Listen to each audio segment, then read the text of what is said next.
vous écoutez Ose être toi avec Amanda.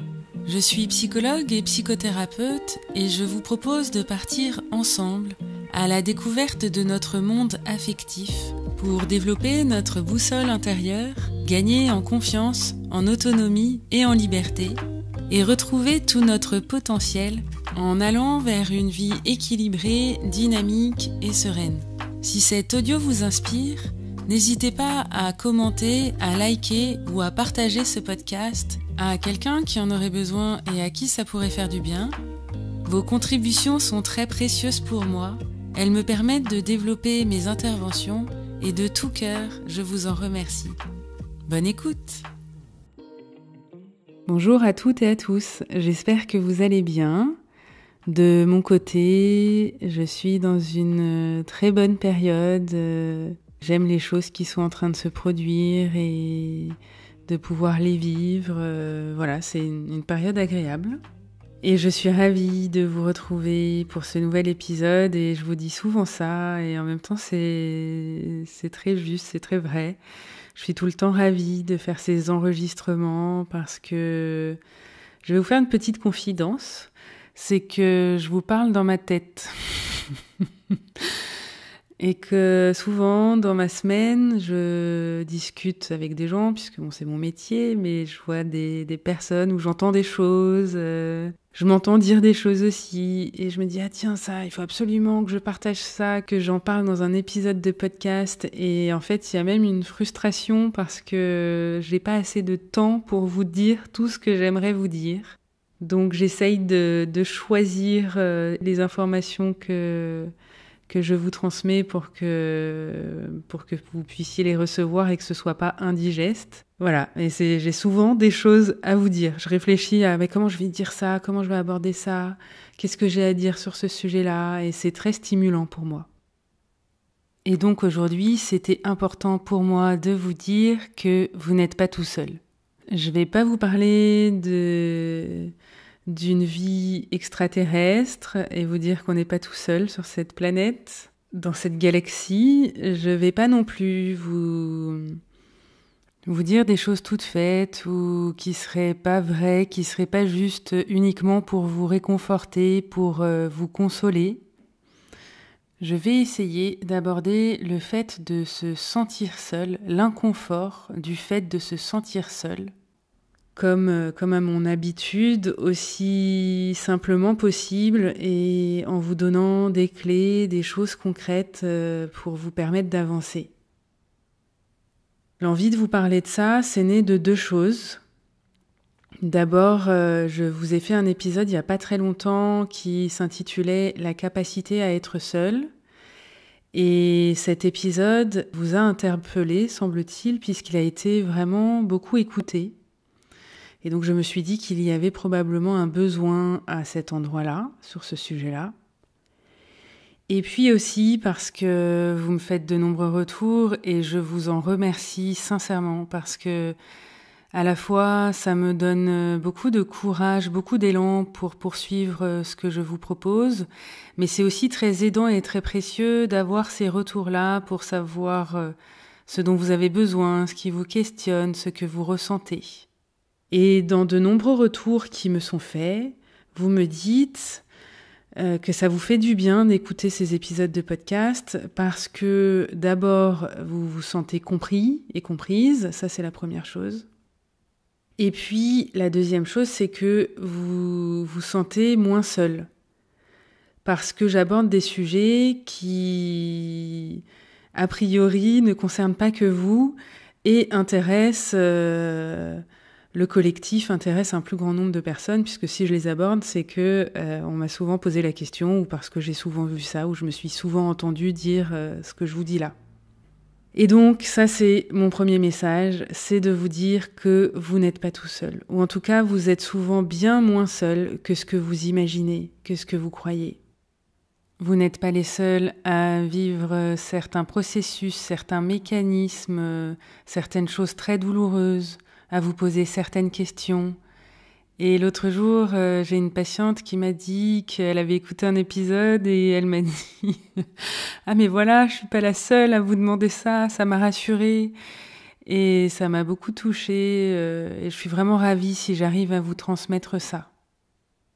Et puis ensuite, il y a une autre chose, c'est que on peut être effectivement seul. C'est quand on a peu, voire pas, et même parfois pas du tout, de relations nourrissantes, satisfaisantes, ou même de relations tout court en fait. Ça peut concerner le couple, ça peut concerner la famille, les amis, les relations sociales. Et la première chose, c'est que j'ai envie de vous envoyer beaucoup d'empathie si c'est le cas. Parce que si vous m'écoutez, c'est qu'il y a quelque chose qui n'est pas très satisfaisant pour vous dans le fait d'être effectivement seul. Et je préfère faire une petite parenthèse ici. J'ai rien à redire sur les gens qui préfèrent et qui souhaitent être seuls. C'est leur liberté fondamentale. Et simplement, si vous m'écoutez, si vous écoutez cet épisode, c'est a priori que vous êtes ouvert à la réflexion et peut-être curieux ou prêt à vous ouvrir à d'autres possibilités. Donc, je vous envoie beaucoup d'empathie si vous êtes seul ou si vous vous sentez seul. Et je voulais vous dire que être seul, ce n'est pas une fatalité. Il n'y a rien de définitif.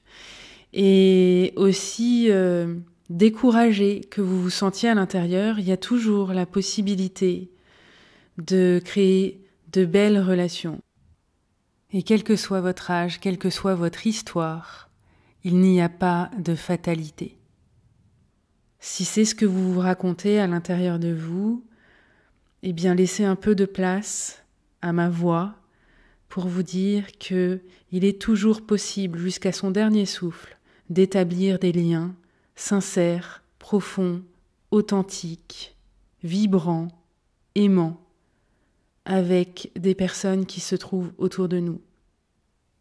Et peut-être que jusqu'ici, vous n'avez pas su comment faire, ou peut-être que vous n'avez pas encore rencontré les personnes avec qui établir ces liens-là.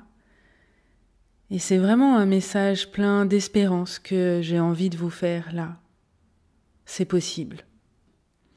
Et à ce sujet-là, j'ai mis en place un atelier que je vais vous proposer le samedi 22 février à 14h en ligne, en visio, et qui va s'appeler « Se faire vivre de belles relations ».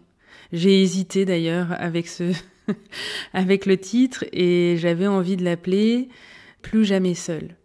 Et puis pour différentes raisons, j'ai préféré se faire vivre de belles relations et donc ça concerne vraiment l'épanouissement relationnel. Et je vous invite à aller consulter la page internet que j'ai mis en ligne pour ça. Et vous pouvez aussi télécharger un workbook gratuitement. C'est un carnet de bord, un cahier de travail dans lequel je vous propose des réflexions assez puissantes, des questions qui vont vraiment aller chercher en profondeur pour déjà vous permettre une introspection, pour vous permettre de répondre à certaines questions, savoir où vous vous situez par rapport à vos relations, et puis vous donner une idée aussi de ce que vous trouverez dans cet atelier. Encore une fois, c'est gratuit, donc n'hésitez pas à le télécharger, et vous trouverez tout ça dans la description de cet épisode. Et si je propose ces différents ateliers, ces différents thèmes, c'est évidemment parce que ça me touche, cette question des relations, cette question d'être seul ou pas, et en tout cas de pouvoir sortir de l'isolement dans lequel on se trouve. Et il n'y a pas de fatalité. Il y a une question difficile que j'aimerais vous poser, et je vous invite à poser cette question à l'intérieur de vous, sans jugement, sans a priori, et de vous dire quel est mon intérêt à être seul. Qu'est-ce que j'y gagne? En quoi je suis exaucée? Quel but ça peut servir, le fait que je sois seule? De quoi ça me protège? Et même si vous avez l'impression que la réponse est rien, ça me protège de rien, j'y gagne rien, il y a forcément un intérêt supérieur, inconscient. La deuxième chose dont je voulais vous parler et qui va certainement vous aider si vous êtes effectivement seul à pouvoir établir des relations sincères, c'est le fait de se sentir seul à l'intérieur de soi, même quand il y a des gens autour de soi, quand il y a des relations. Et là non plus, vous n'êtes pas tout seul à vous sentir seul. Sachez que vous êtes très nombreux à vous sentir seul, y compris en relation.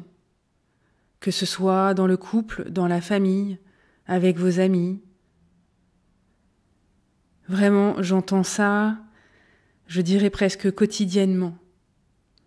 Et en apparence, tout semble super, la vitrine est très belle, très propre, bien nettoyée, bien reluisante. Et en fait, à l'intérieur, ce qui se passe, vous n'avez pas accès en fait à ce qui se passe dans les relations. Et je peux vous assurer qu'il y a énormément de solitude. Et ça m'attriste tellement.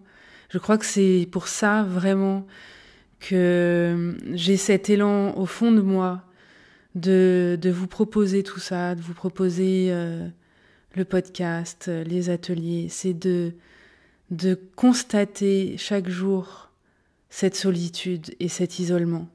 Et ça me brise le cœur. Donc vous n'êtes pas tout seul à vous sentir tout seul. Bon, ça vous fait une belle jambe, cela dit, mais ça peut quand même un peu aider à se mettre du baume au cœur. Et souvent, quand on est seul, y compris quand on est en relation, c'est qu'on est coupé de soi.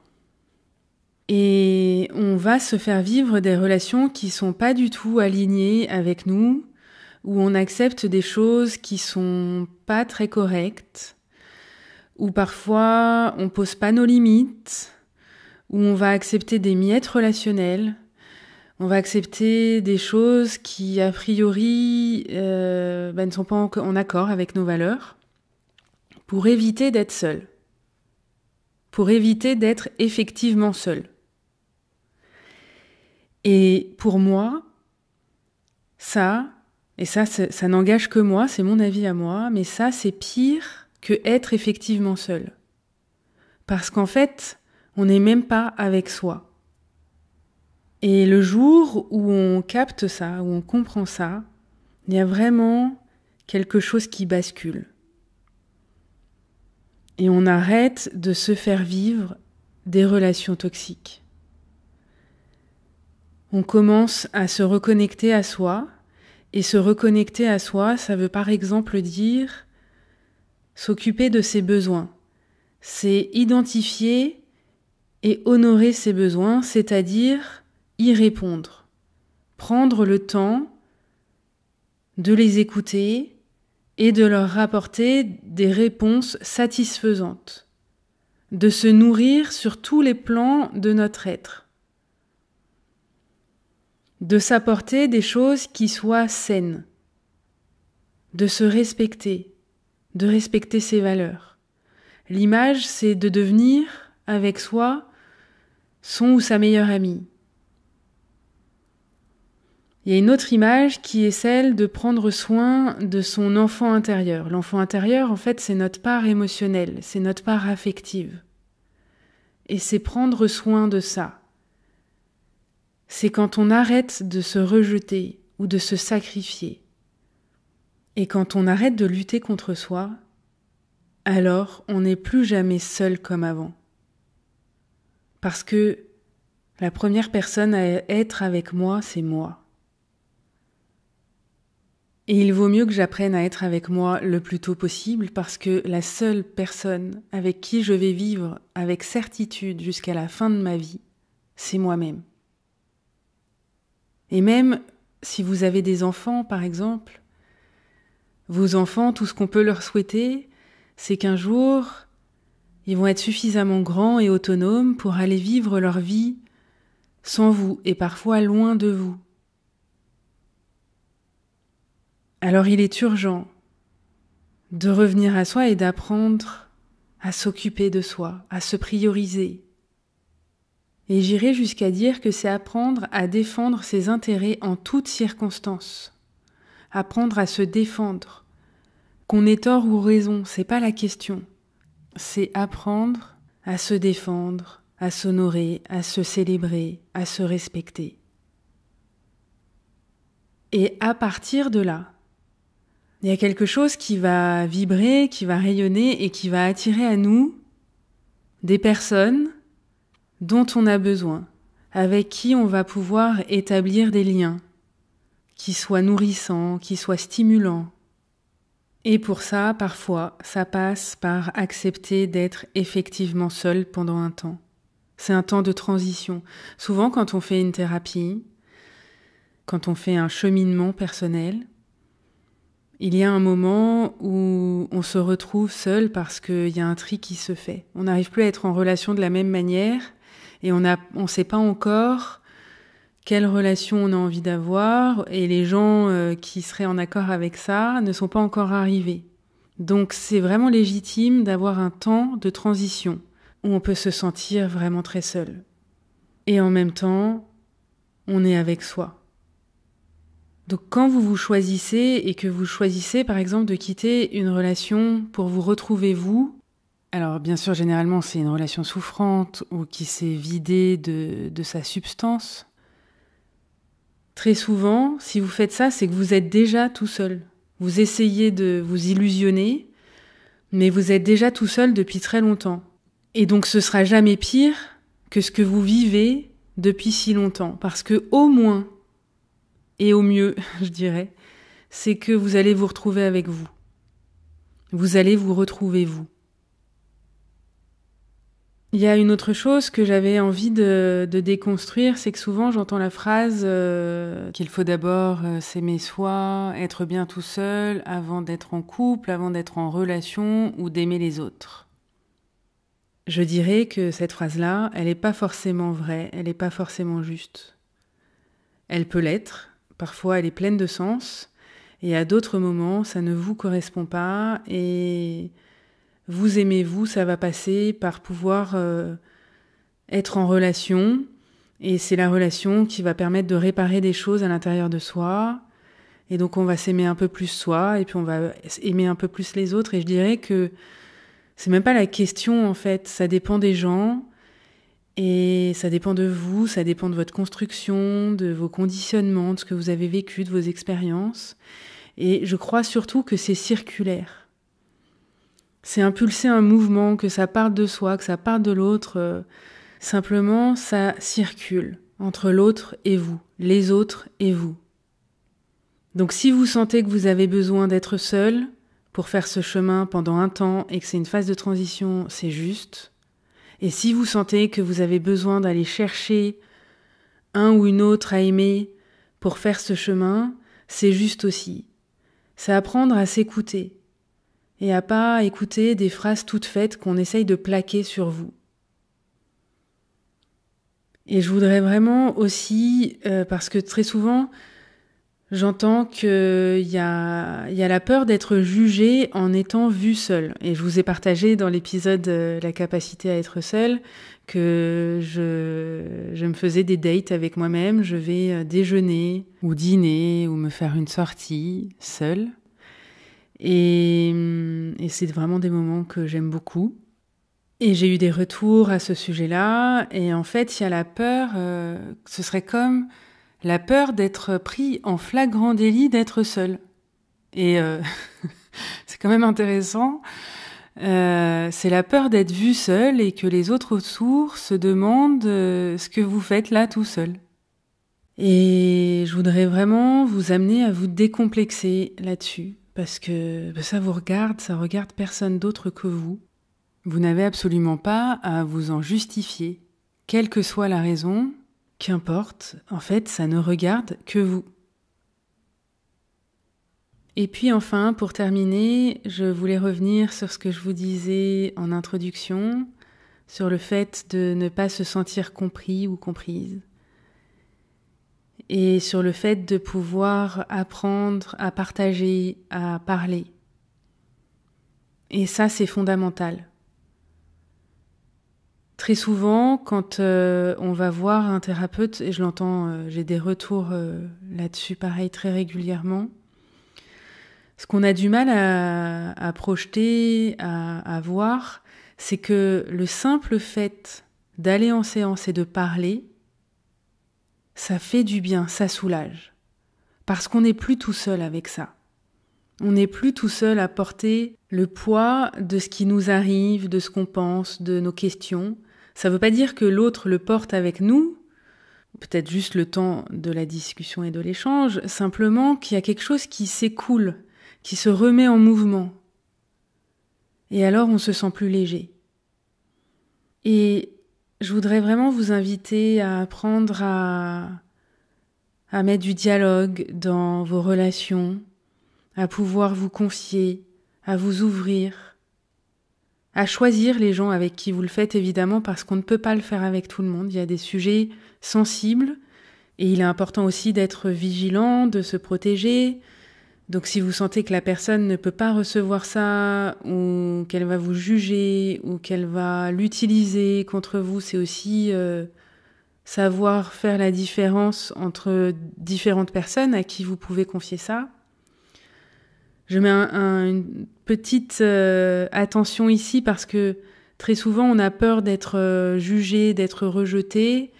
Et en fait, il y a plein de gens autour de nous qui seraient capables d'entendre ça, mais comme nous, on se juge nous-mêmes, on a peur de le dire, de se confier. Donc attention quand même, tout en restant vigilant, je vous invite à choisir autour de vous au moins une ou deux personnes à qui vous pouvez vous raconter, à qui vous pouvez dire les pires trucs de vous, les trucs qui vous mettent vraiment mal à l'aise, qui vous font peur.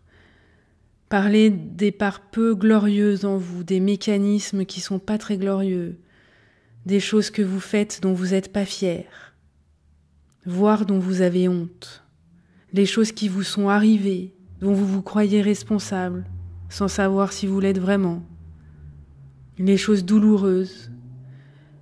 Que toutes ces choses-là, il y ait au moins une personne qui puisse entendre ça dans votre vie. Et ça permet de ne plus se sentir aussi seul. Quand on se met à parler de ces choses-là, c'est vraiment un acte fondateur. On brise l'isolement. Parce que ce qui participe beaucoup à l'isolement, c'est le silence, c'est l'absence de partage.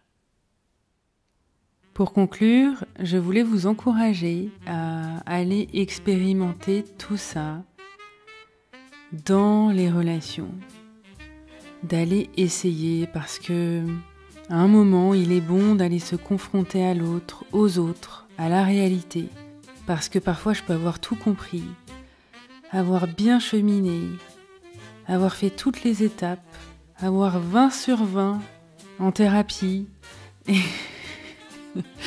et au moment de la mise en application, patatras. Et c'est là, en fait, que ça donne de la matière pour aller regarder ce qui se passe pas bien, ce qui bloque, ce qui coince, ce qui grince, ce qui gratte. Donc c'est passé par la mise en œuvre, par l'expérimentation, et on ne peut pas se tromper. Toute relation est une expérience. Et même si ça se passe mal, même si ça fait mal, ça vous fera grandir, ça vous fera avancer. Alors allez-y. Et comme j'aime souvent vous le dire, allez vous amuser, allez jouer. Et enfin, pour terminer sur une note un peu plus légère, voire cocasse et familière, je suis tombée par hasard aujourd'hui sur une citation d'Arletty et j'ai beaucoup souri, j'ai trouvé ça très à propos, surtout connaissant le sujet de mon épisode de podcast. Et cette phrase dit « Certains ne sont jamais seuls, ils sont toujours accompagnés par leurs conneries. » Je nous souhaite beaucoup de conneries et beaucoup de rire, beaucoup d'humour. Ce sera certainement un prochain sujet d'épisode de podcast. D'ici là, prenez bien soin de vous, allez expérimenter et profiter, et je vous dis à très vite.